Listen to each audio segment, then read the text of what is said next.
Hay gente que habla mucho y no mueve a nadie. Y hay gente que dice 3 frases y la sala entera se reacomoda. La diferencia no es el talento, tampoco es la inteligencia, ni los años de experiencia. Ni siquiera es tener razón, porque los dos grupos suelen tenerla. Lo que los separa es algo mucho más pequeño y, sobre todo, algo que se entrena. Observa un momento a las personas que admiras. Mira a quienes conducen equipos de verdad, a quienes negocian bien, a quienes entran a un lugar y ese lugar cambia de temperatura sin que nadie sepa explicar por qué. Vas a encontrar historias distintas, industrias distintas, caracteres opuestos, y aún así vas a encontrar una sola cosa repetida en todos ellos.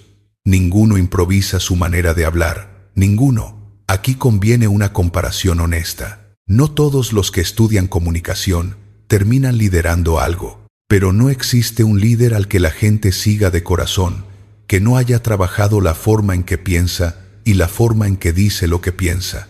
Esa habilidad no garantiza el éxito por sí sola. La ausencia de esa habilidad sí garantiza que tu valor pase desapercibido. Y el efecto se mide en cosas concretas, no en aplausos. Se mide en un equipo que ejecuta sin que haga falta repetir la instrucción 3 veces. Se mide en gente que se queda, que defiende el proyecto cuando tú no estás presente, que entrega el 100% porque entendió para qué lo está haciendo. La lealtad de un equipo casi nunca se compra con incentivos. Se construye con claridad sostenida en el tiempo, conversación tras conversación, hasta que las personas confían más en tu criterio que en sus propias dudas. Aquí viene la parte incómoda. Si los demás no sienten claridad, firmeza y certeza en tu voz, no te van a creer, no te van a seguir y no van a moverse por lo que tú digas. Puedes tener buenas ideas, experiencia real y algo valioso que aportar. Pero si tu manera de pensar y tu manera de hablar no lo reflejan, el mundo nunca va a ver de lo que eres capaz. Lo peor no es que no te escuchen, es la sensación de después, cuando repasas lo que dijiste y sabes exactamente cómo debiste haberlo dicho. Eso no es falta de capacidad, es otra cosa, y tiene arreglo. La mayoría sigue creyendo que comunicar bien es sonar fluido, hablar con soltura, no trabarse. La influencia real no viene de la fluidez, viene del pensamiento limpio, de la autoridad tranquila, de elegir palabras precisas, de saber cuándo hablar y cuándo sostener el silencio. Claridad en el pensamiento, autoridad en el tono, precisión en el lenguaje, oportunidad en la entrega. Cuando te falta una sola de las 4, tus palabras pierden peso de inmediato. Lo que viene a continuación recorre ese camino completo, desde lo que ocurre en tu cabeza antes de la primera palabra hasta la disciplina que convierte todo esto en instinto, pasando por tu cuerpo, tus palabras, tu estructura, tu silencio y tu manera de leer a quien tienes enfrente. Esto no es una charla motivacional, no está hecho para que suene bonito. Es entrenamiento. Cada capítulo trae un reto que enfrentar, un principio que recordar, una imagen que llevarte, un cambio que aplicar, preguntas para mirarte de frente y una frase que aterriza como acero. No necesitas más. Necesitas claridad y fuerza. Empecemos. Capítulo 1. Hablar de más no es un defecto de carácter. La psicología cognitiva lleva décadas documentando un límite incómodo de nuestra especie. La mente no puede generar, filtrar, ordenar y emitir información al mismo tiempo sin sacrificar precisión en alguna de esas 4 tareas. George Miller lo insinuó en los años 50, al medir cuántas unidades caben en la atención consciente. Alan Baddeley lo formalizó más tarde con el concepto de memoria de trabajo, un espacio reducido, temporal y sorprendentemente fácil de saturar. Todo lo que llamas divagar sucede exactamente ahí, dentro de ese escritorio diminuto. Y esto reordena por completo el diagnóstico. Lo que parecía un rasgo de personalidad resulta ser una cuestión de arquitectura mental. No hablas de más porque te guste hablar. Hablas de más porque todavía estás ordenando la idea mientras la dices, y eso no se arregla hablando mejor. La mayoría cree que la comunicación empieza cuando se abre la boca. En realidad, empieza antes, en ese espacio callado donde reúnes lo que piensas, decides qué importa y descartas lo demás. Ahí se define casi todo. La claridad interior nace mucho antes de que el sonido llegue al aire, y quien no la construye ahí ya no alcanza a construirla después. ¿Has visto a personas que hablan sin parar y dicen muy poco? Dan vueltas alrededor de su punto, agregan palabras para tapar los huecos que dejó una idea a medio formar. Aceleran porque se sienten inseguras, explican de más porque el mensaje venía débil, y en algún lugar de esa espiral pierden a la sala entera. El patrón se repite en cualquier oficina del mundo con una fidelidad casi aburrida. Alguien pide una opinión, la respuesta arranca, y hacia la tercera frase quien habla nota que todavía no dijo lo importante, así que agrega una más, y otra. Al terminar quedan 2 segundos de silencio, y la conversación continúa como si nadie hubiera hablado. Aquí está la verdad que nadie quiere escuchar. Un mensaje largo no es un mensaje fuerte. Un mensaje claro sí lo es. La mayoría no falla por falta de inteligencia. Falla porque intenta ordenar sus ideas exactamente en el mismo momento en que las está expresando. Si llenas ese escritorio mientras hablas, algo se te cae. Por eso divagas, por eso te repites, por eso suenas menos seguro de lo que realmente eres, aunque domines el tema mejor que nadie en esa mesa. Nada de eso es torpeza. Es un problema de secuencia. Primero se piensa, después se habla. Nunca las dos cosas a la vez. La claridad no es un talento con el que se nace. Es una disciplina que se entrena. Si tu mente parece un escritorio lleno de notas sueltas, pendientes y ruido emocional, tus palabras van a reflejar ese desorden con una fidelidad que da miedo. Cuando ese mismo escritorio queda limpio, tu prioridad se vuelve visible, tu idea se afila, y tu entrega se vuelve intencional. Imagina un vaso de agua que acaban de revolver. Está turbio. No hay manera de ver a través de él. Déjalo quieto 1 minuto y el sedimento baja solo. El agua no cambió, solo dejó de agitarse. Tus pensamientos funcionan igual. Lo que llamas confusión muchas veces es solo movimiento reciente que todavía no se asienta. Pero aquí aparece lo que casi todos temen: bajar la velocidad.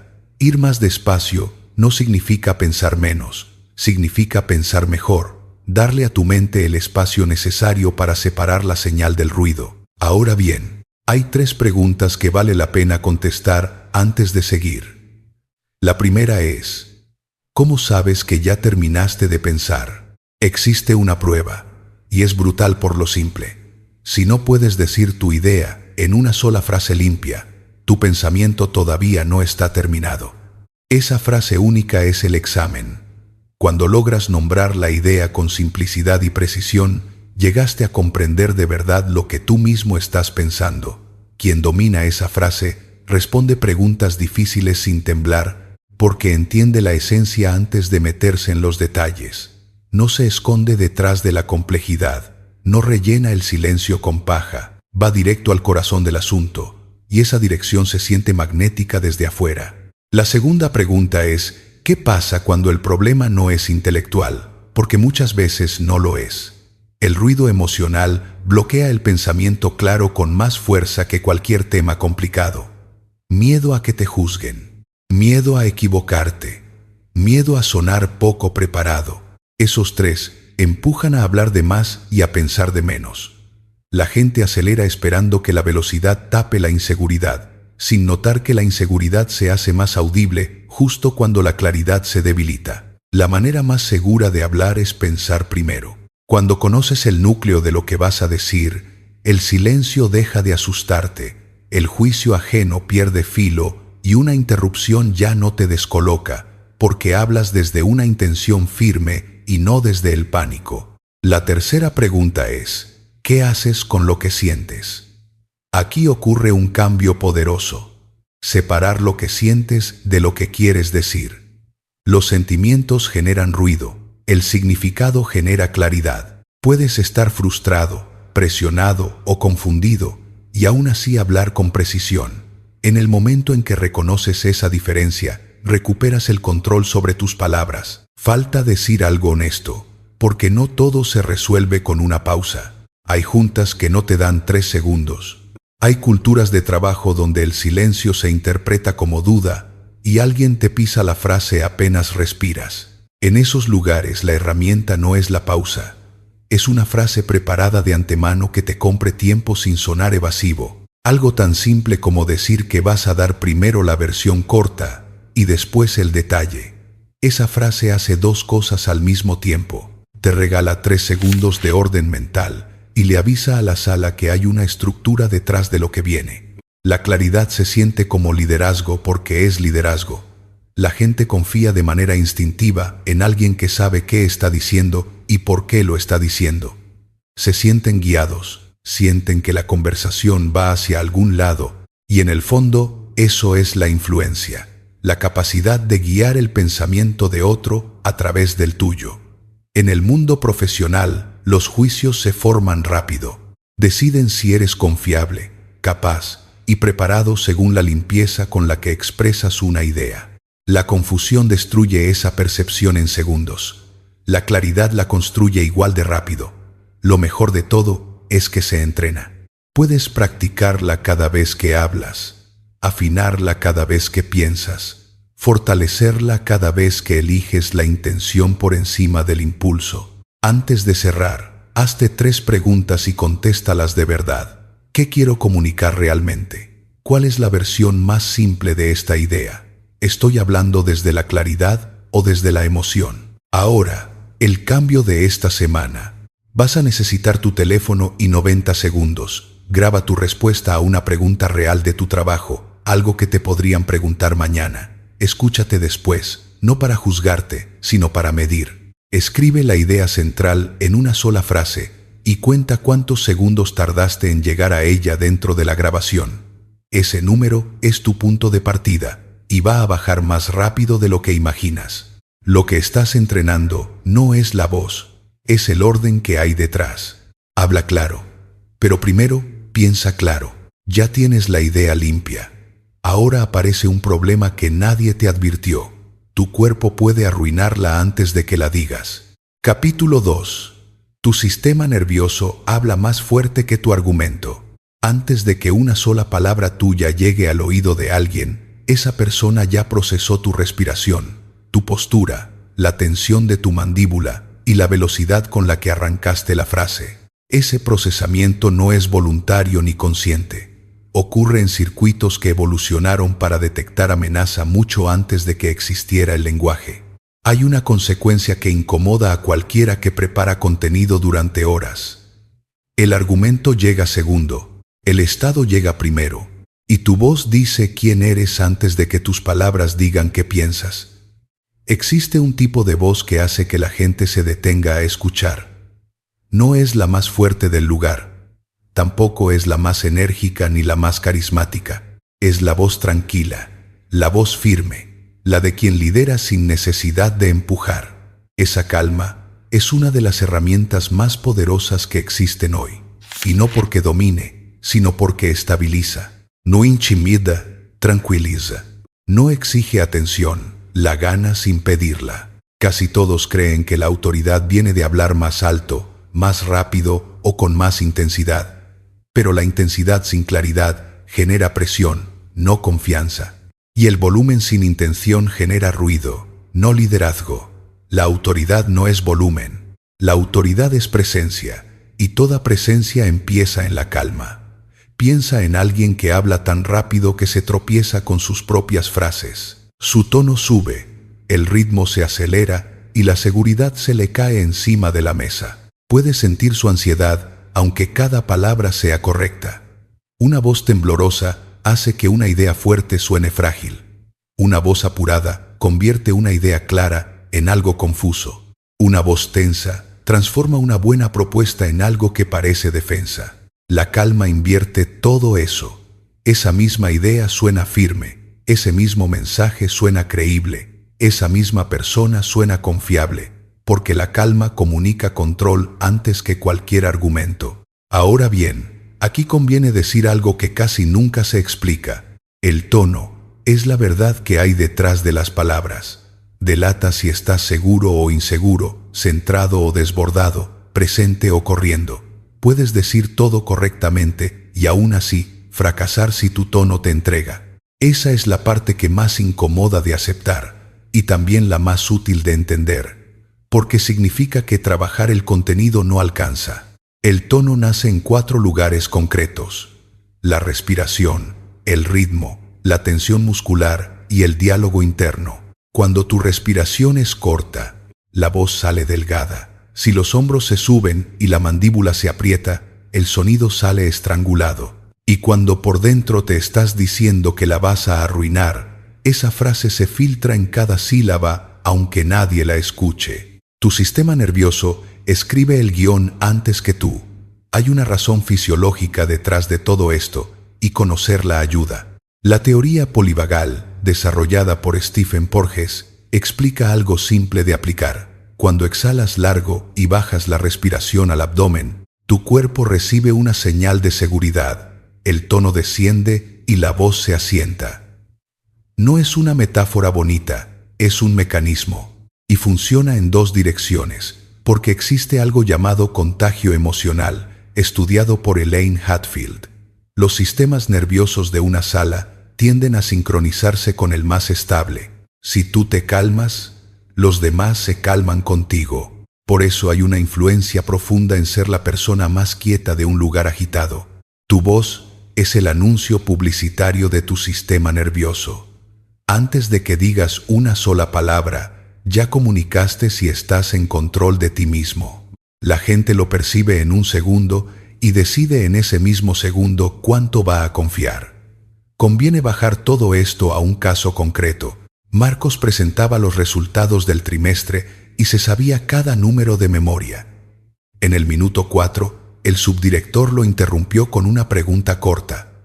La voz de Marcos subió medio tono. Su ritmo se aceleró sin que él lo notara, y la última frase se fue apagando sin llegar a ningún punto final. Los datos seguían siendo correctos y nadie recordó ni uno. No perdió por lo que dijo, sino por lo que su cuerpo dijo primero. Lo que le falló no fue la preparación ni el carácter, le falló el momento de detección. La persona más serena de una sala no es la que siente menos, es la que reconoce lo que siente antes de que eso llegue a su garganta. Ahí está toda la diferencia.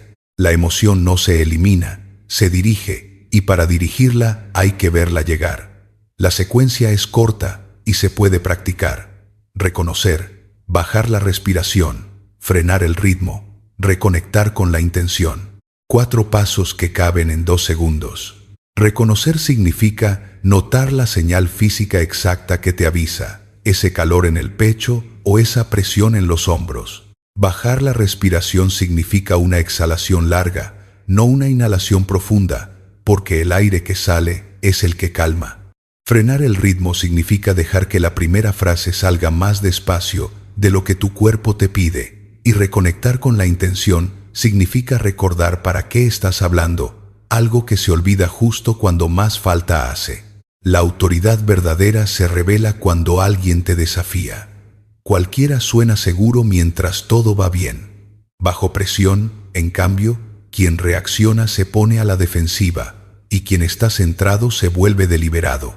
La persona serena elige sus palabras en lugar de lanzarlas. Hace una pausa lo suficientemente larga para recuperar el mando y responde con claridad en vez de con emoción. En ese gesto gana más terreno que en toda la presentación anterior, porque nada resulta tan poderoso como alguien que conserva el equilibrio mientras los demás lo pierden. Vale la pena aclarar algo, porque la honestidad importa más que la inspiración.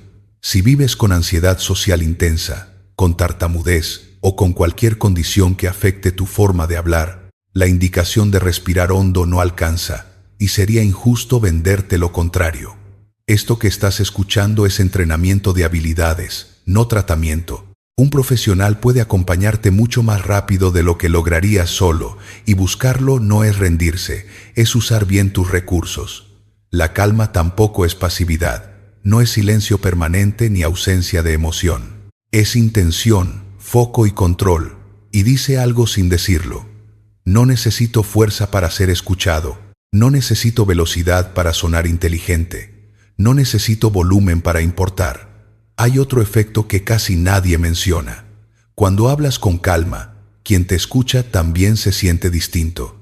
No se siente presionado a responder rápido. No se siente atropellado. Se siente respetado. Y percibe que hay lugar para él dentro de la conversación.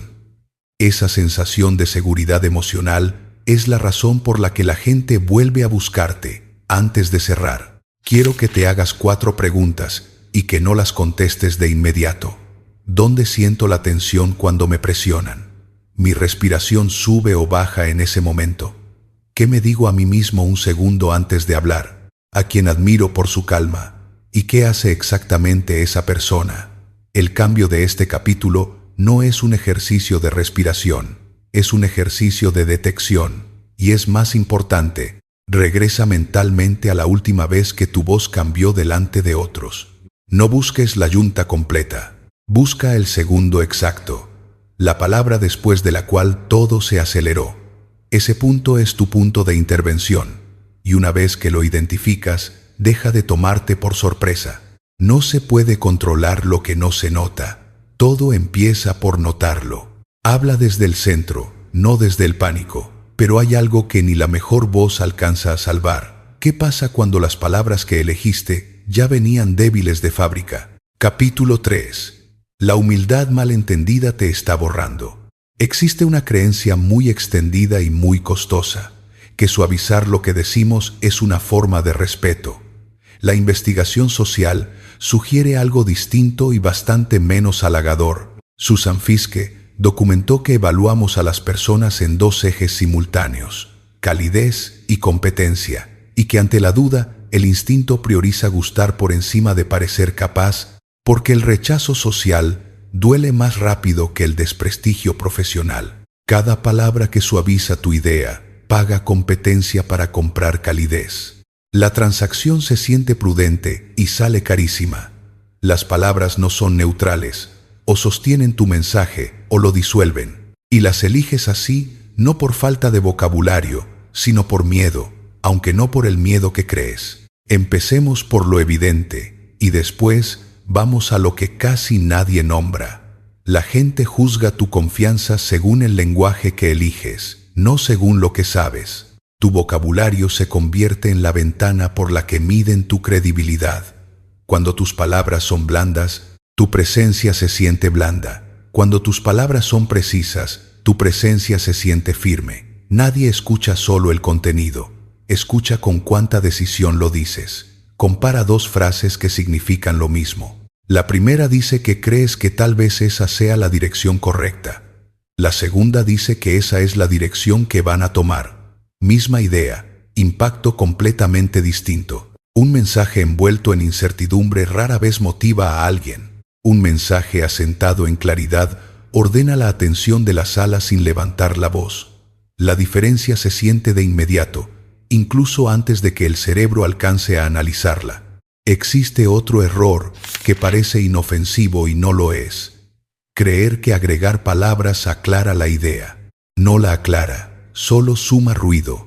Nadie recuerda explicaciones largas, todos recuerdan frases limpias. Las palabras de relleno son muletas verbales. Te ayudan a sostenerte, pero te impiden caminar con firmeza. Quítalas, y tu mensaje se yergue solo. Vale la pena escuchar cómo suena esto en la práctica, porque leído parece inofensivo. Una frase real, dicha en una junta real. Perdón, tal vez esto no venga al caso, y capaz ya lo pensaron, pero se me ocurría que quizá podríamos considerar 21 palabras para pedir permiso de tener una idea. La idea era buena. Nadie la escuchó. Ahora sí, vamos al fondo. No suavizas tus palabras porque te falte técnica. Las suavizas porque te da miedo que digan que te crees mucho. Esos son 2 miedos distintos, aunque llevas años confundiéndolos. Uno es el miedo a estar equivocado. El otro es el miedo a parecer arrogante, sobrado, alguien que se cree superior. El segundo pesa mucho más de lo que reconoces, y en nuestra cultura pesa el doble, porque desde chicos aprendimos que la persona que afirma con seguridad se está poniendo por encima. Así que hiciste lo lógico. Bajaste el volumen de tus ideas para no incomodar. El problema es que nadie distingue entre humildad y duda cuando ambas suenan igual. Y aquí llega la buena noticia sobre ese intercambio entre calidez y competencia, porque no tienes que elegir uno de los dos. La calidez no vive en tus muletillas, vive en tu tono, en tu mirada y en tu intención. Puedes decir algo con total precisión y sonar cercano al mismo tiempo.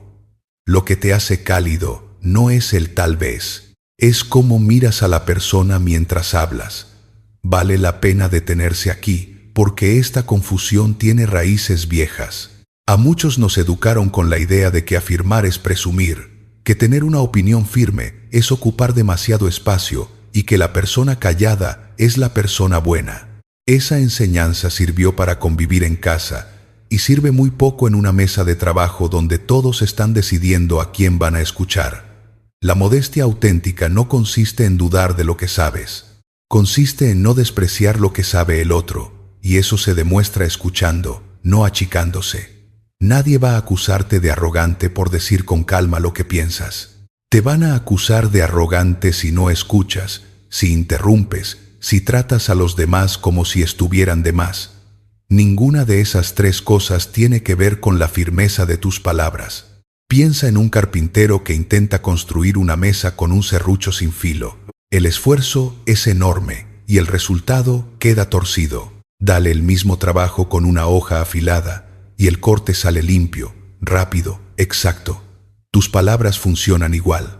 Las palabras débiles te obligan a trabajar el doble para que tu punto llegue. Las palabras precisas lo entregan de una vez. Hay algo más profundo todavía, y es la parte que cambia vidas. Tu lenguaje moldea tu identidad. Cuando hablas con incertidumbre durante suficiente tiempo, empiezas a pensar con incertidumbre. Si repites no sé como reflejo, terminas dudando de cosas que sí sabes. Si vives diciendo tal vez, te conviertes en una persona tal vez. La dirección contraria también funciona, y funciona rápido. Al hablar con convicción, comienzas a pensar con convicción. Cuando tu lenguaje se afila, tus decisiones se afilan. Tu vocabulario es el termostato de tu poder personal. Sube el lenguaje y sube la identidad. Ahora mira el recorrido completo. Antes creías que suavizar era ser respetuoso. Hoy entiendes que era pedir permiso. Antes creías que agregar palabras aclaraba. Ya sabes que solo agregaba ruido. Antes pensabas que ser directo te alejaría de la gente. Ahora entiendes que es lo único que hace que se queden a escucharte. Ser directo no es ser grosero. Ser directo es ser claro. Y la claridad es un regalo, porque le ahorra a la otra persona el trabajo de adivinarte. Cuando tu mensaje es claro, la gente sabe cómo responder. Cuando es vago, se queda paralizada, y la parálisis mata la acción. Guarda 3 frases y úsalas cuando sientas que estás dando vueltas. Esto es lo que importa. Decidamos. El siguiente paso es este. Ninguna es agresiva. Las 3 eliminan la duda, muestran dirección y comunican liderazgo sin levantar el tono. Ahora, la parte honesta, porque este consejo no aplica igual para todos. Ser directo no cuesta lo mismo según quien lo dice. Una persona nueva en el equipo, alguien con poco poder formal o en muchos ambientes, una mujer que afirma con firmeza, reciben un juicio más duro por la misma frase. Negar eso sería mentirte. La solución no es volver a suavizar todo. La solución es conservar intacta la precisión del contenido y mover la calidez al tono. En lugar de decir que tal vez podrían hacer algo, dices que tienes una recomendación clara y la ofreces con calma. Misma firmeza, menos filo innecesario. Hazte 3 preguntas antes de la próxima reunión. ¿Cuántas palabras uso antes de llegar a lo que quiero decir? ¿Qué frase suavizadora repito sin darme cuenta? ¿Le tengo miedo a la idea o a cómo me van a ver por decirla? Y ahora el cambio, que es una sola cosa y cabe en esta semana. En cada correo que escribas y en cada intervención que hagas, borra la primera frase. Nada más.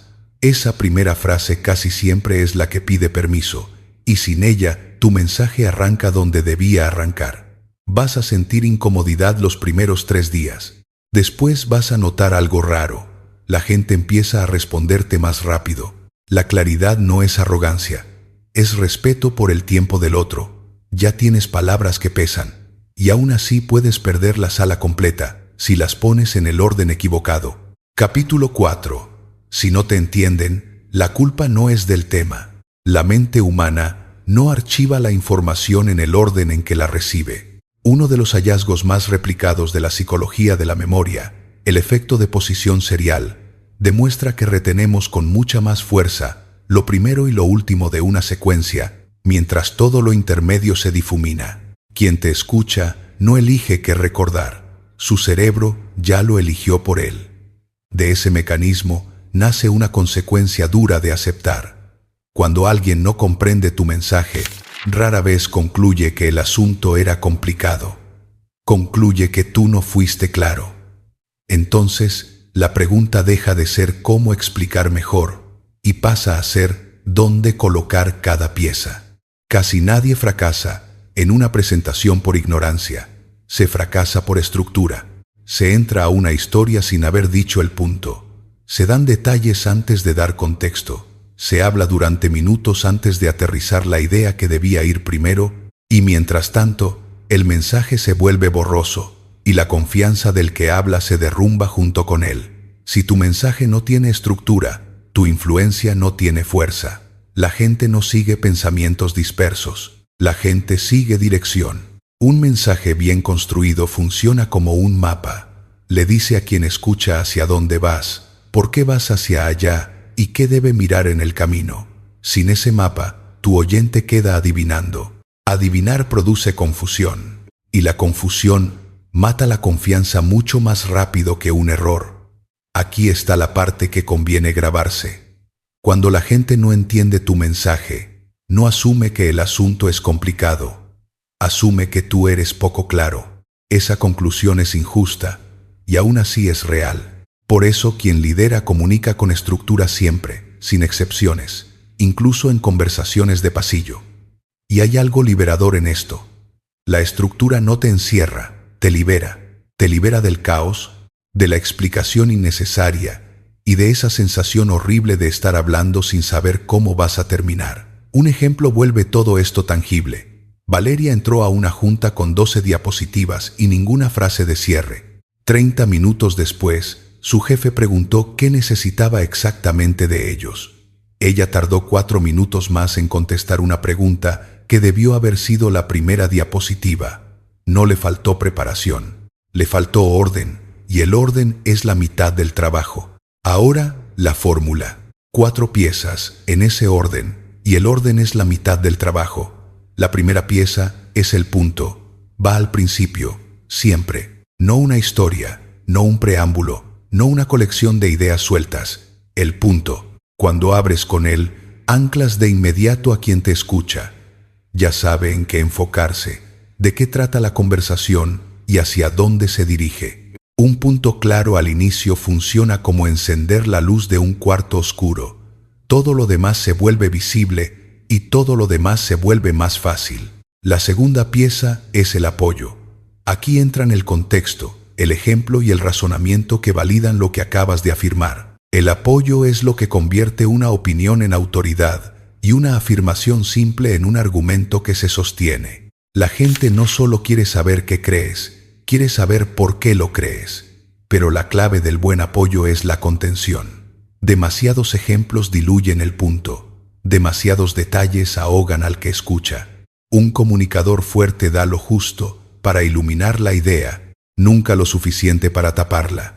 La tercera pieza es la pausa, y es la que todos saltan. La pausa fija el mensaje en la mente de quien escucha.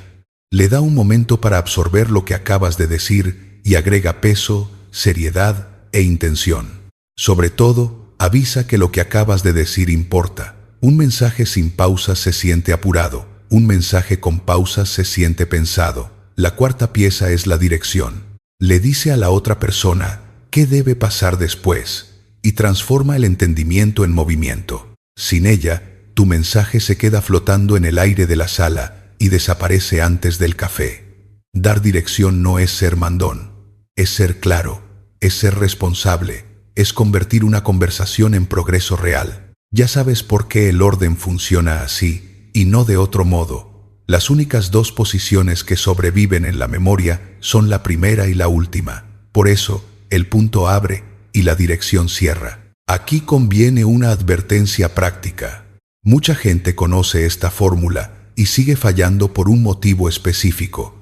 Intenta aplicarla mientras habla. No funciona así. Las 4 piezas se deciden antes, en 30 segundos de preparación silenciosa, y después solo se ejecutan. Si estás construyendo la estructura en tiempo real, volviste al problema del primer capítulo con otro disfraz.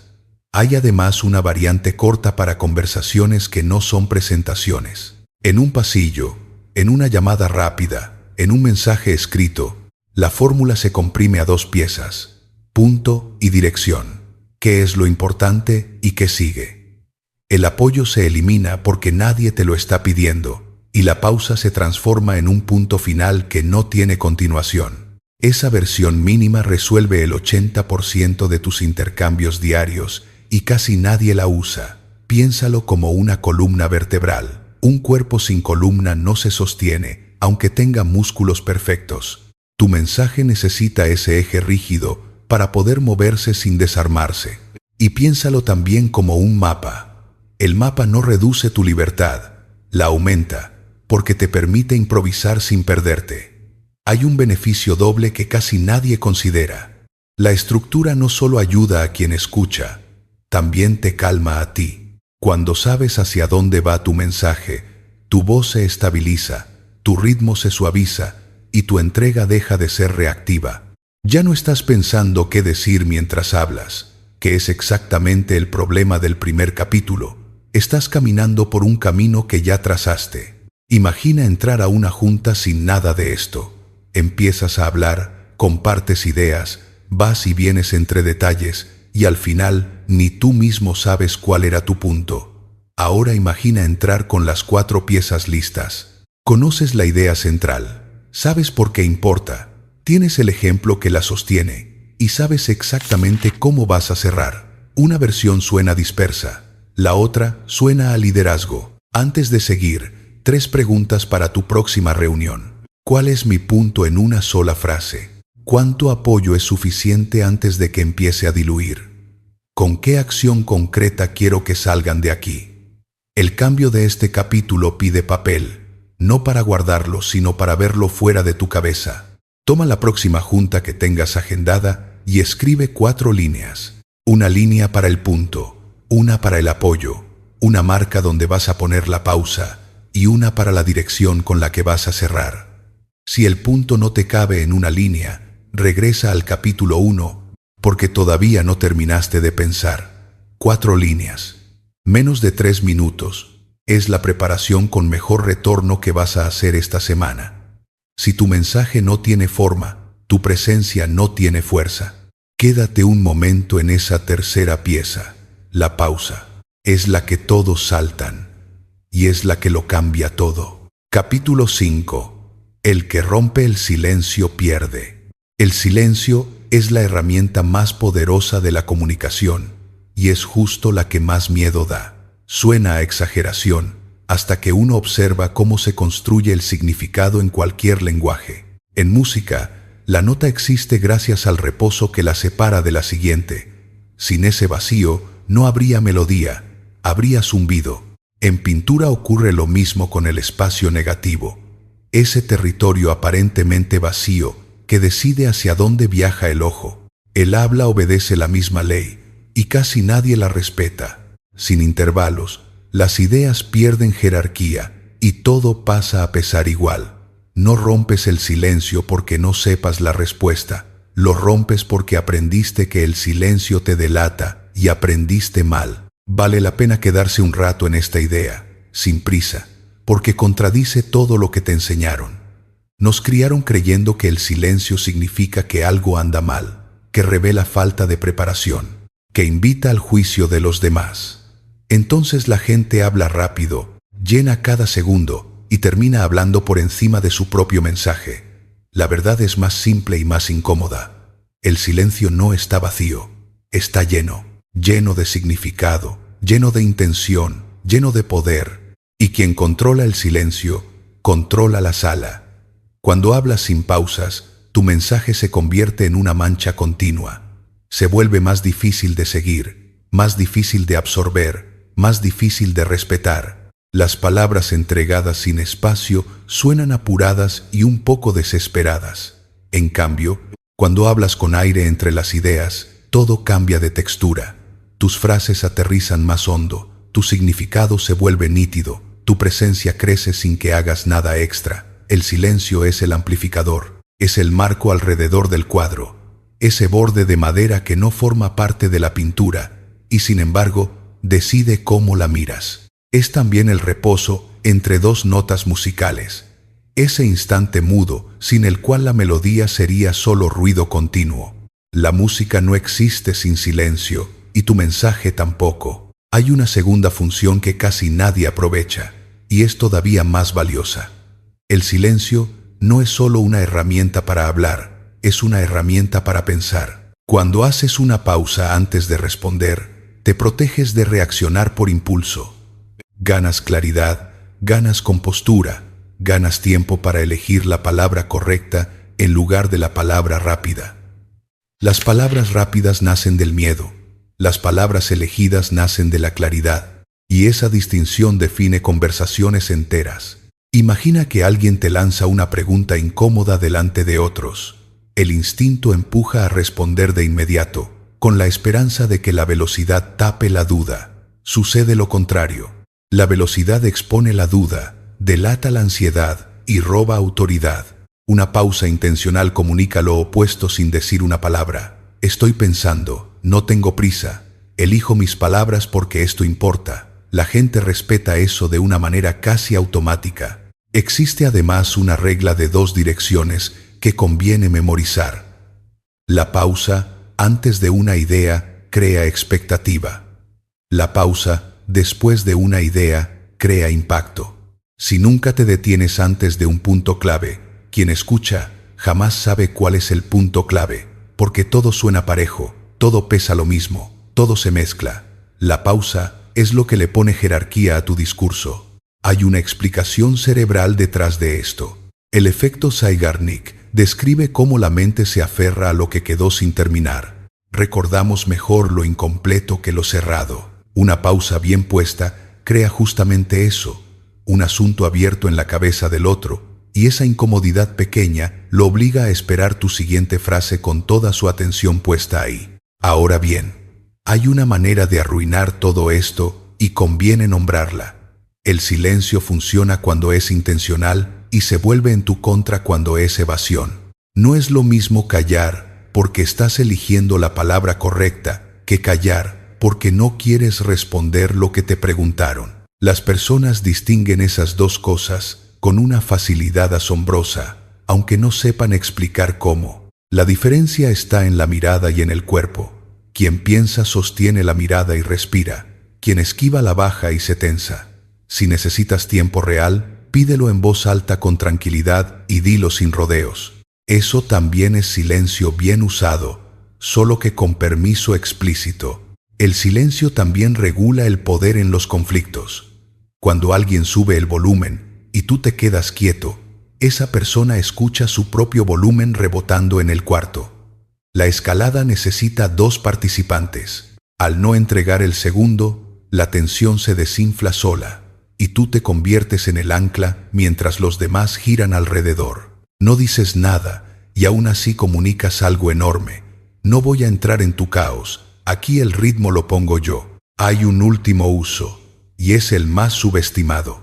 El silencio revela la verdad. Cuando te quedas callado, las personas llenan ese hueco con lo que realmente piensan. Se corrigen solas, agregan lo que no pensaban agregar, reconsideran en voz alta. Los negociadores lo saben, los terapeutas lo saben. Se aprende más en un silencio bien sostenido que en media hora de conversación acelerada. Y mientras más ruidoso se vuelve el mundo, más poderoso se vuelve el silencio. La gente vive rodeada de estímulo constante, de gente hablando sin parar, de notificaciones que no callan. Alguien que se detiene a propósito rompe el patrón, y romper el patrón es lo único que todavía captura la atención. Nada de esto es fácil. El silencio exige coraje, porque el miedo es lo que empuja a hablar. Miedo al juicio, miedo a ser malinterpretado, miedo a parecer débil. Y aquí está la paradoja hermosa de este capítulo. La persona que menos le teme al silencio termina siendo la más fuerte de la sala. Quédate un momento con estas 3 preguntas, sin buscar respuestas inmediatas. ¿Qué me da miedo que piensen si me quedo callado? ¿Cuándo fue la última vez que hablé solo para no incomodar? ¿Qué habría pasado si esperaba 2 segundos más? Antes de terminar este capítulo, quiero regalarte un momento. Cierra los ojos si puedes. Estás en una sala y alguien acaba de hacerte una pregunta difícil, de esas que te aprietan el pecho. No respondes de inmediato. Cuentas hasta 2 por dentro, despacio, y sientes cómo tu respiración baja un poco. La sala espera, y esa espera no es incómoda, es tuya. En esos 2 segundos algo se acomoda, y no se acomoda en ellos, se acomoda en ti. Ahora abre los ojos y llévate esa sensación al próximo lugar donde te pregunten algo. El silencio no es ausencia de mensaje, es el amplificador. Lo que viene ahora es más difícil. No te lo voy a disfrazar, porque hasta aquí hablamos de cómo suenas. A partir de ahora, hablamos de si te atreves a llevar a alguien a algún lado. Capítulo 6. El acuerdo es la forma más elegante de no hacer nada. La distancia entre saber algo y hacerlo tiene nombre propio dentro de la psicología del comportamiento, la brecha entre intención y acción. Décadas de estudios sobre salud, ahorro y productividad repiten el mismo resultado con una insistencia casi humillante para quienes confiamos en la razón. La gente sabe qué debería hacer, quiere hacerlo, declara que lo hará y después no lo hace. Entender no es actuar. Estar de acuerdo no es moverse. Asentir no es comprometerse. Ninguna cantidad adicional de argumentos cierra esa brecha, y lo único que la cierra es la manera en que se entrega el siguiente paso. Ese cambio parece pequeño y es enorme, porque marca la frontera entre 2 tipos de personas que suenan parecido y logran cosas muy distintas. Uno comunica, el otro influye. El que comunica explica, el que influye activa. El primero comparte información, el segundo genera movimiento. Tus palabras no deberían servir solo para que alguien entienda. Deberían servir para que alguien se mueva. La acción es el pulso de la influencia. Si lo que dices no cambia lo que alguien piensa, siente o hace, el mensaje quedó incompleto aunque haya sonado brillante. Lo has visto muchas veces. Alguien presenta una idea excelente y la sala asiente. Todos coinciden en que suena inteligente, todos repiten que es importante y después no pasa absolutamente nada. Las ideas no fracasan por ser malas, fracasan porque nunca se convierten en movimiento. La mayoría no habla para provocar acción, habla para llenar espacio, para ser entendida, para evitar el silencio incómodo o simplemente porque hablar da la sensación de estar produciendo algo. Cuando empiezas a hablar con la intención de mover a alguien, tu estilo entero se transforma, el tono se afila, la estructura se aprieta, las frases se acortan. Ya no estás comunicando por comunicar, estás comunicando por impacto. Y todo arranca con un cambio muy concreto. Tienes que saber exactamente qué quieres que la otra persona haga, no que lo entienda en general, no que lo piense, no que lo tome en consideración, que haga algo específico. Nadie actúa cuando el siguiente paso es vago. Nadie actúa cuando el siguiente paso se siente enorme. Nadie actúa cuando el siguiente paso está enterrado en el párrafo 4 de una explicación. La gente actúa cuando el paso es claro, chico y posible hoy. Piensa en cualquier líder que hayas admirado de verdad. Ninguno termina una intervención dejando la sala en el aire. Su comunicación siempre cierra con dirección, porque la dirección es lo que convierte la intención en movimiento. Aquí está el secreto que casi nadie dice en voz alta. La gente quiere dirección más que información. La información informa, la dirección guía, y los seres humanos seguimos la guía de manera instintiva, cuando viene presentada con calma y seguridad. Esto no significa controlar a nadie, significa ser claro. Mientras más clara sea tu dirección, más dispuesta va a estar la gente a caminar contigo. La comunicación confusa produce vacilación. La comunicación clara produce movimiento. Y casi siempre, la gente duda porque el paso que le propusieron se siente demasiado grande. Ahí aparece el arte central de este capítulo: encoger el paso hasta que se vuelva posible. Cuando el paso se encoge, la resistencia desaparece. Cuando la resistencia desaparece, empieza el movimiento. Y una vez que hay movimiento, el impulso se acelera solo.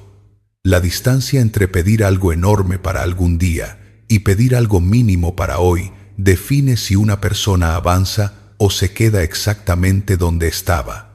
Existe evidencia sólida detrás de esto. Peter Gollwitzer estudió lo que llamó intenciones de implementación y encontró algo consistente. Una acción atada a un momento y un lugar concretos tiene muchísima más probabilidad de ejecutarse que una intención general. No es lo mismo decir que vas a mandar el correo pronto que decir que lo mandas el martes a las 10 desde tu escritorio.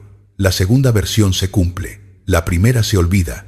Cada vez que le das a alguien una dirección con hora y contexto, estás usando ese mecanismo a favor de los dos.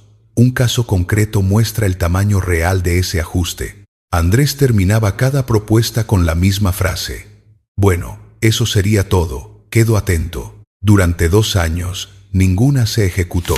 En la propuesta número 31, cambió exactamente una frase final.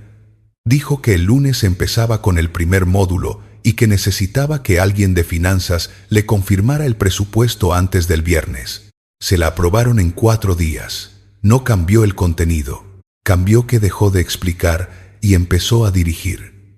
Hay que separar además 2 energías que la gente confunde todo el tiempo. La urgencia no es lo mismo que el estrés. El estrés congela a las personas, las bloquea, las deja mirando la tarea sin poder empezarla. La urgencia las despierta, les da foco, les ordena la prioridad. La urgencia se construye con claridad, con oportunidad y con dirección, nunca con presión ni con miedo.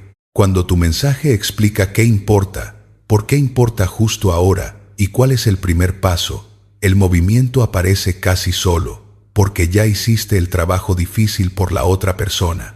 Y hay una verdad emocional detrás de todo esto que conviene decir con suavidad. La gente tiene miedo de moverse sola, teme decidir mal, teme cargar con la responsabilidad si algo sale torcido. Tu claridad se convierte en su seguridad. Cuando dices con calma que esto es lo que van a hacer ahora, le quitas a esa persona el peso de elegir en la incertidumbre. Tu certeza le presta valor prestado hasta que consigue el suyo. Eso, y no el volumen, es la influencia. Guarda entonces 3 partes y grábatelas, porque sin ellas cualquier mensaje se queda flotando. ¿Qué es lo importante? ¿Por qué es ahora? ¿Cuál es el siguiente paso? 3 piezas, en ese orden, y funcionan igual en una junta de 20 personas que en una conversación de 2 minutos en el pasillo. Ten a mano también 2 frases de cierre que valen oro. Esto es lo que hacemos ahora y el siguiente paso empieza hoy. Ninguna suena agresiva. Las 2 comunican liderazgo sin necesidad de fuerza.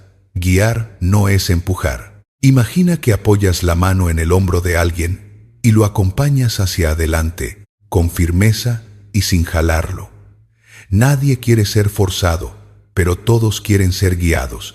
Y la diferencia entre una cosa y la otra está en la mano, no en la voz. Ahora, la parte honesta, porque empujar a la acción no siempre corresponde. Hay momentos donde presionar hacia adelante es un error. Cuando la información todavía está incompleta, cuando la persona frente a ti está agotada y no le queda margen, cuando la decisión sencillamente no depende de ella. Pedir acción en esos casos no genera movimiento, genera defensa. Saber cuándo no empujar es tan parte de la habilidad como saber empujar. Antes del cambio, 3 preguntas para tu próxima conversación importante. ¿Qué quiero exactamente que haga esta persona? ¿Es un paso lo bastante pequeño para hoy? ¿Estoy dando dirección o solo información? Y ahora una sola cosa para esta semana, nada más que una. En tu próxima conversación relevante, cierra con una frase que tenga verbo, responsable y fecha. ¿Quién hace qué y para cuándo? Una frase. Vas a notar el cambio en la primera semana, y no porque hayas hablado más, sino porque por fin dijiste hacia dónde. Un mensaje sin dirección deja gente perdida, pero la dirección solo funciona si alguien te cree. Y hay una manera muy silenciosa de perder eso, sin mentir ni una sola vez. Capítulo 7. Decir no lo sé es una jugada de poder. La confianza es la moneda de la influencia y sin ella nada de lo que digas pesa. Conviene tomarse en serio esa metáfora económica, porque describe el mecanismo con exactitud. Toda moneda vale por respaldo, nunca por diseño. Un billete hermoso sin nada que lo sostenga no compra nada. Y una afirmación impecable sin sustento real tampoco. Elliot Aronson documentó algo que contradice el instinto. Reconocer una limitación concreta aumenta la credibilidad de alguien que ya demostró competencia, en lugar de reducirla. La imperfección admitida respalda. La perfección sostenida a la fuerza despierta sospecha. Ahí está la parte que casi nadie entiende sobre la confianza. No se gana sonando perfecto. Se gana sonando real. La gente no quiere una actuación, quiere claridad. No quiere adorno, quiere verdad. Y sobre todo, quiere saber que tus palabras coinciden con tu realidad. Confían en ti cuando lo que dices se sostiene, no cuando lo que dices impresiona. Empecemos por la precisión, porque suele malinterpretarse. La precisión no es frialdad, la precisión es respeto. Le dice a quien te escucha que no viniste a hacerle perder el tiempo, que sabes de qué estás hablando y que puede apoyarse en lo que acabas de decir. Un mensaje preciso funciona como un contrato bien redactado. Cuando el contrato es vago, nadie se siente protegido. Cuando es exacto, todos duermen tranquilos. Tu mensaje debería ofrecer esa misma seguridad. La honestidad, por su parte, es la columna de la credibilidad. Honestidad es decir que sabes. También es decir que no sabes, y a veces es decir la verdad, aunque incomode a la sala. Nada de eso significa brutalidad. Significa intención transparente. Nadie necesita que seas perfecto. Necesitan sentir que no hay una agenda escondida detrás de tus palabras. Aquí conviene una frase corta y contundente. Existe una expresión que suena diminuta y carga un peso enorme. No lo sé. No debilita tu influencia.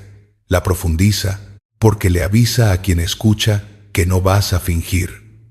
Y si no finges en lo que ignoras, todo lo demás que afirmas se vuelve creíble de golpe. Ese par de palabras funciona como respaldo. Certifica que el resto de tu inventario es real. Piensa ahora en alguien que perdió tu confianza. Casi seguro no fue por equivocarse. Fue porque escondió el error. No fue por ignorar la respuesta, sino por fingir que la tenía. No fue por cambiar de rumbo, sino por negarse a explicar el motivo. La falta de honestidad rompe vínculos más rápido que cualquier fracaso, y los rompe de una manera que después cuesta años reparar. Ahora recuerda al revés. Alguien se ganó tu confianza de inmediato, y probablemente fue directo.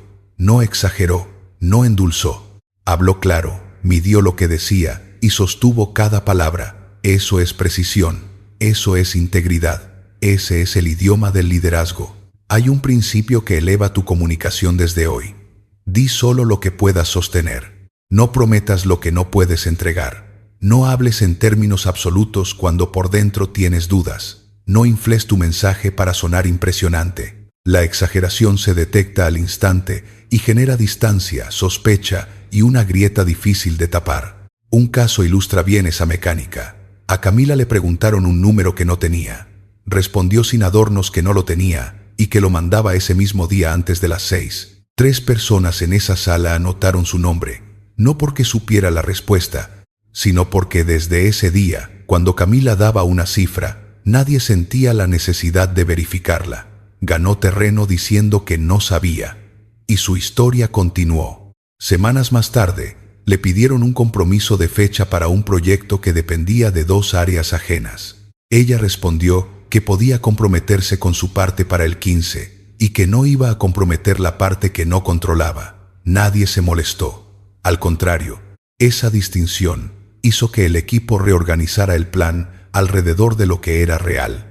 Meses después, en una revisión difícil, alguien le preguntó si el proyecto iba a funcionar. Dijo que los datos apuntaban en esa dirección y que había 2 supuestos que todavía no estaban probados, y nombró cuáles eran. Ese día la ascendieron a coordinar el área. 3 escenas, 3 lecciones. Hablar solo del terreno que puedes sostener. No prometer lo que no depende de ti. No usar absolutos cuando por dentro queda duda. La precisión también aparece en cuánto detalle das. Las afirmaciones vagas se sienten resbalosas. Las afirmaciones concretas se sienten sólidas. Lo específico genera seguridad porque no deja huecos que el otro tenga que rellenar con su imaginación. Y la imaginación de una persona preocupada siempre rellena para mal. Nadie quiere interpretar tu mensaje, quiere entenderlo. Falta un punto crucial, y es el que sostiene todo lo demás. La confianza se construye con patrones, no con momentos. Si eres preciso hoy y descuidado mañana, la gente lo nota. Si eres honesto en una junta y evasivo en la siguiente, lo perciben aunque nadie lo diga. Si a veces eliges la claridad y a veces el caos, tu credibilidad se erosiona sin ruido, como se erosiona una orilla. Se necesita consistencia de lenguaje, y esa consistencia termina volviéndose carácter. Ahora la parte incómoda, porque este consejo tiene un límite real. Existen organizaciones que castigan la honestidad. Ambientes donde decir todo lo que sabes te deja expuesto y donde admitir una duda se usa después en tu contra. En esos lugares, la indicación de ser completamente transparente sería irresponsable. El principio que sí funciona ahí es distinto. No mientas, pero elige el alcance. Puedes decir con calma que hablas de una parte y que sobre la otra prefieres esperar a tener el dato. Ser preciso no significa exponerlo todo. Significa que cada cosa que digas sea verdadera y sostenible. Hay una prueba rápida para saber si cruzaste la línea. Pregúntate si estarías cómodo repitiendo esa frase, con esas mismas palabras, delante de todas las personas involucradas al mismo tiempo. Si la respuesta es sí, estás en terreno firme, aunque hayas elegido callar una parte. Si la respuesta es no, no estás siendo prudente. Estás construyendo 2 versiones, y sostener 2 versiones siempre termina costando más de lo que ahorra. Antes de cerrar, 4 preguntas. ¿Estoy afirmando algo que en realidad estoy suponiendo? ¿Qué parte de esto puedo sostener con datos? ¿Cuándo fue la última vez que dije que no sabía algo? ¿Qué me costaría decirlo mañana? El cambio de este capítulo no pide papel ni acción inmediata. Pide una sola pregunta que te vas a llevar puesta durante los próximos días. ¿Qué estoy diciendo con más seguridad de la que realmente tengo? No la contestes ahora. Déjala ahí y espera, porque la respuesta va a llegarte sola en medio de una conversación cualquiera, y cuando llegue, vas a saber exactamente qué frase corregir. La confianza se construye despacio y se rompe en una frase. Camila supo qué decir porque supo qué momento era. Y eso es lo que todavía falta, aprender a sentir la sala mientras hablas, no después. Capítulo 8. Adaptarte no es traicionarte.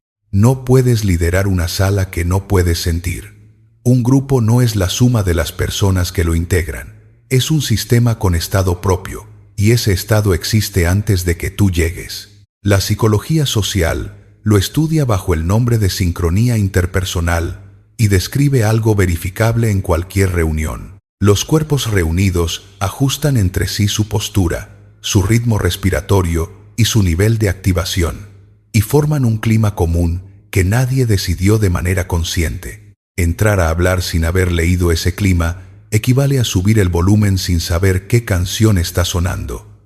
Puedes decir la frase perfecta, y si el momento no está listo para recibirla, cae al piso sin hacer ruido. La oportunidad eleva tu mensaje o lo destruye. La energía del lugar levanta tu influencia o la apaga por completo. Esa capacidad de leer el ambiente es lo que separa a un buen comunicador de uno inolvidable, porque marca la diferencia entre hablarle a la gente y hablar con la gente. Todo empieza con un giro mental muy concreto. Hay que dejar de preguntarse cómo estoy sonando y empezar a preguntarse qué están sintiendo ellos. Cada sala tiene un clima emocional propio. Algunas se sienten tensas, otras se sienten abiertas. Hay salas impacientes, salas aburridas, salas escépticas que llegaron con la guardia arriba antes de que tú dijeras nada. La mayoría no registra esas señales y entrega su mensaje como si fuera una grabación. El liderazgo, en cambio, exige respuesta, no rutina. La gente comunica con el cuerpo mucho antes de comunicar con la voz. Su postura habla, su respiración habla, sus silencios hablan. Por eso conviene observar antes de participar. Fíjate dónde se sientan, cómo respiran, si abren o cierran el cuerpo, cuánta atención hay realmente en la mesa. Esos indicios entregan más verdad que cualquier frase dicha en voz alta. Un caso muestra el costo de ignorar todo esto. Diego preparó su presentación durante 3 semanas. La sala llevaba 2 horas de junta. Hacía calor y la mitad de los presentes ya había revisado el teléfono 2 veces. Él arrancó con toda su energía, exactamente como lo había ensayado frente al espejo. No falló el contenido. Falló que entró a una sala que ya le estaba hablando y él no la escuchó. Ahora bien, aquí es donde casi todos los consejos sobre este tema fallan, porque se quedan en decir que hay que observar sin explicar qué observar. Vamos a lo concreto. Primera señal: alguien se echa hacia atrás y cruza los brazos justo después de una frase específica. Eso no es aburrimiento, es resistencia a ese argumento en particular. Lo que corresponde es volver a ese punto y preguntar directamente qué les parece, en lugar de seguir de largo. Segunda señal: 3 personas seguidas bajan la mirada al teléfono en un lapso de 15 segundos. Tu mensaje perdió el ancla. La acción correcta es cortar, saltarte el desarrollo y regresar al punto central de inmediato. Tercera señal: la sala se queda en silencio justo después de una frase tuya, pero es un silencio distinto, más denso, con las miradas arriba. Esa frase acaba de tocar algo. Ahí lo que hay que hacer es detenerse y no explicar más, porque explicar de más desarma lo que acabas de construir. Cuarta señal: alguien empieza a tomar notas a mitad de tu intervención. Acabas de decir algo que esa persona puede usar. Profundiza justo en ese punto y no cambies de tema. Quinta señal: la respiración y la postura del grupo bajan de ritmo al mismo tiempo. La sala se sincronizó contigo. Ese es el momento exacto para entregar la dirección, porque nunca vas a tener mejor terreno que ese. Piensa en todo esto como surfear. No controlas la ola, aprendes a montarte en la energía que ya existe. Si empujas contra el agua, te revuelca. Si te mueves con ella, deslizas. La comunicación funciona igual. Cuando le hablas con fuerza a una sala resistente, la resistencia crece. Cuando le hablas con conciencia, la resistencia se ablanda sola. Y hay una razón profunda detrás de eso. Las personas no rechazan tu mensaje porque esté equivocado. Lo rechazan porque no se sienten comprendidas. Leer la sala hace que la gente se sienta vista. Adaptarte hace que se sienta respetada. Cuando alguien se siente respetado, se abre. Cuando se abre, escucha. Y solo entonces puede haber influencia. Adaptarse no es debilidad. Adaptarse es dominio. La influencia no nace de aferrarse al guión, nace de responder a la realidad que tienes enfrente. Si sientes que la atención se dispersa, tu mensaje necesita volverse más corto y más directo. Si sientes tensión, el tema necesita aterrizarse antes de subir la intensidad. Si sientes entusiasmo, súbete a ese impulso en lugar de apagarlo con datos. Si sientes incertidumbre, lo que falta es claridad, no carisma. La sala te muestra qué hacer si estás prestando atención. Existe además un beneficio que casi nadie asocia con esta habilidad. Te ahorra conflictos innecesarios. Muchos desacuerdos nacen porque alguien empujó demasiado fuerte en el momento equivocado. Muchos malentendidos empiezan porque nadie notó la incomodidad a tiempo. El problema, en la mayoría de esos casos, no fue la conversación, fue el momento elegido. Cuando aprendes a sentir el timing deja de ser tu enemigo y se convierte en tu ventaja. Aquí hay algo que vale la pena repetir con otras palabras, porque cambia la manera de entrar a cualquier reunión. Los mejores comunicadores no siempre son los mejores oradores. Suelen ser los mejores escuchas, y no escuchan palabras, escuchan energía, escuchan emoción, escuchan dinámicas. Ese tipo de escucha te permite ajustar sin que se note el ajuste. Tu mensaje sigue firme y tu enfoque se vuelve flexible. Tu presencia sigue estable y tu estrategia se vuelve móvil. Antes entrabas a la sala con tu mensaje, ahora entras con tu mensaje y una pregunta encima. ¿Qué necesita esta gente en los próximos 3 minutos? Esa pregunta lo cambia todo, porque te obliga a mirar hacia afuera justo cuando el nervio te empuja hacia adentro. 3 preguntas para tu próxima reunión. ¿Qué sentí en la sala antes de empezar a hablar?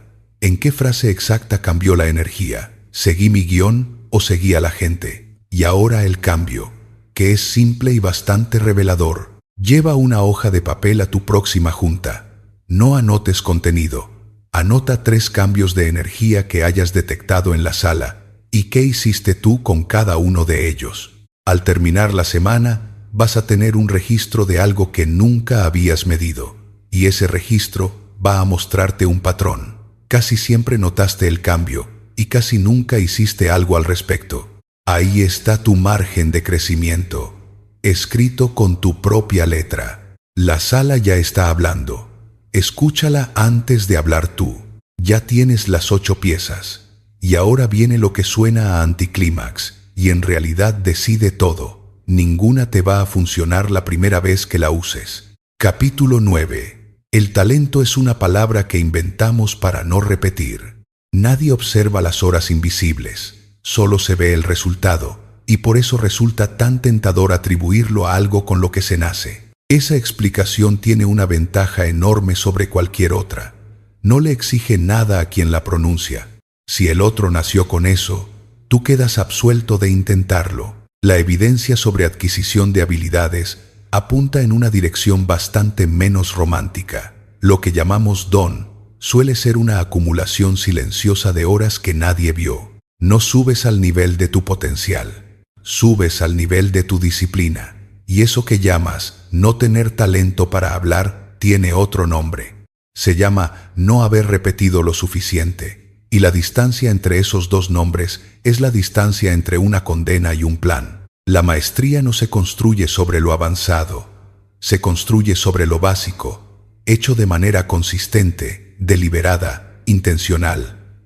Los grandes comunicadores no persiguen técnicas nuevas cada semana. Afilan lo esencial hasta que deja de ser algo que hacen y se convierte en algo que son. Mira la lista de fundamentos y verás que ninguno impresiona por sí solo. Pensar claro, elegir palabras fuertes, sostener un tono tranquilo, estructurar con intención, controlar la emoción y percibir la sala. Nada de eso brilla en una demostración. Todo eso, repetido en el tiempo, convierte a una persona en alguien a quien los demás creen desde la primera frase.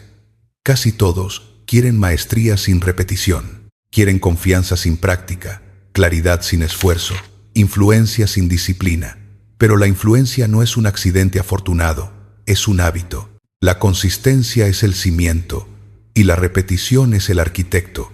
Piensa en los mejores atletas, en los músicos que admiras, en los líderes que has visto de cerca. No practican lo más difícil todos los días, practican lo más simple. Regresan a lo básico una y otra vez hasta que lo básico deja de costarles trabajo porque entienden que los fundamentos ganan partidos y construyen carreras. Hay un temor que aparece siempre en este punto. Mucha gente cree que repetir vuelve la comunicación mecánica, artificial, sin alma. Sucede lo contrario. La repetición no la vuelve robótica, la vuelve confiable. Presencia confiable claridad confiable, autoridad confiable. Esa fiabilidad es exactamente lo que separa a un profesional de un aficionado con talento suelto. Y hay un beneficio escondido que nadie te cuenta. La repetición revela tus puntos ciegos. Cada vez que repites una habilidad, descubres una capa nueva. Escuchas una grieta pequeña en tu tono que antes no percibías. Detectas una muletilla que llevaba años saliendo de tu boca sin permiso. Notas un instante exacto donde tu claridad se resbaló. Los fundamentos evolucionan contigo y por eso jamás se vuelven irrelevantes. Mientras más fuerte te haces, más importan. Un caso real muestra esto mejor que cualquier teoría. Sofía entrenó una sola cosa durante 4 meses: esperar 2 segundos antes de responder. Nada más que eso. En el 5.º mes, un compañero nuevo le preguntó si siempre había tenido esa calma, y ella no contestó de inmediato porque estaba contando hasta 2. Al tercer día, contar hasta 2 le resultaba incomodísimo.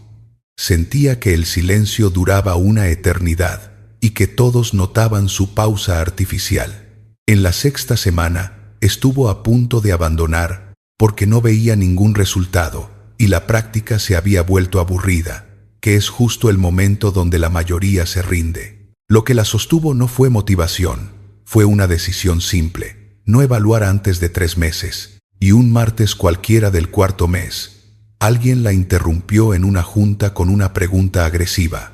Ella hizo su pausa sin pensarla y respondió con una frase corta que cerró el tema. Esa noche se dio cuenta de que ya no estaba contando.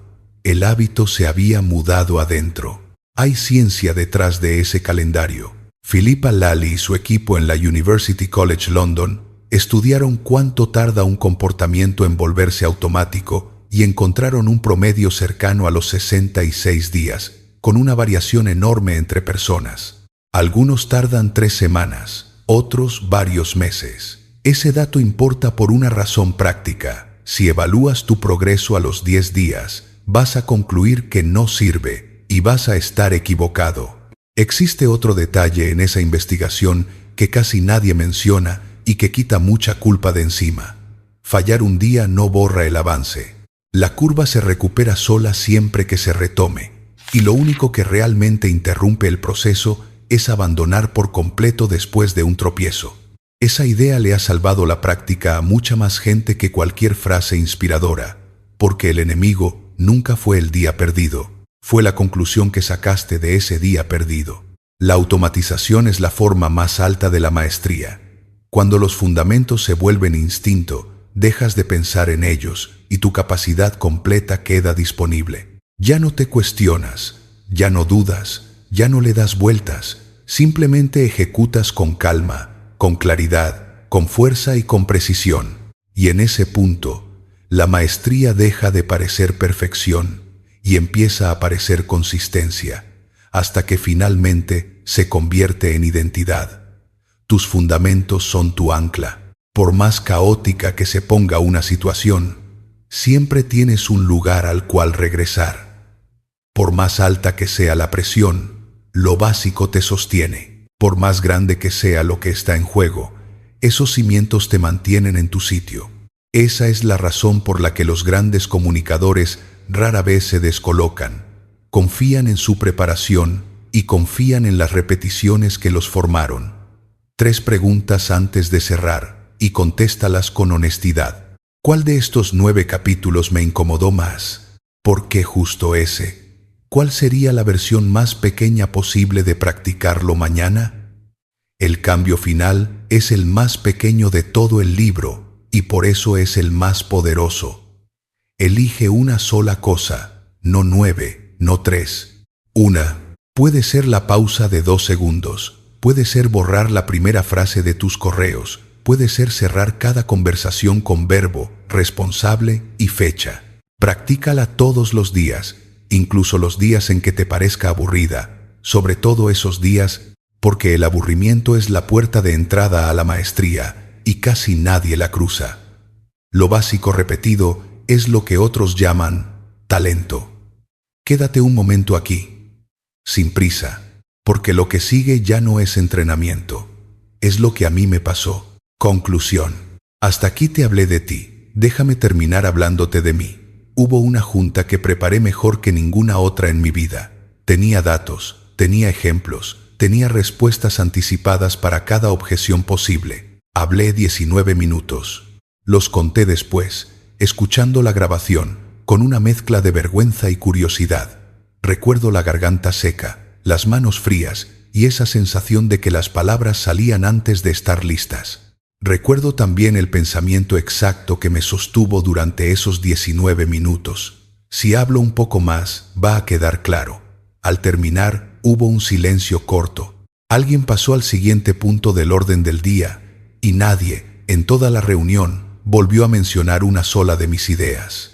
Durante años creí que el problema era mi manera de hablar. Compré libros de oratoria, practiqué frente al espejo con una constancia que hoy me parece conmovedora. Grabé presentaciones enteras buscando dónde estaba el defecto en mi voz.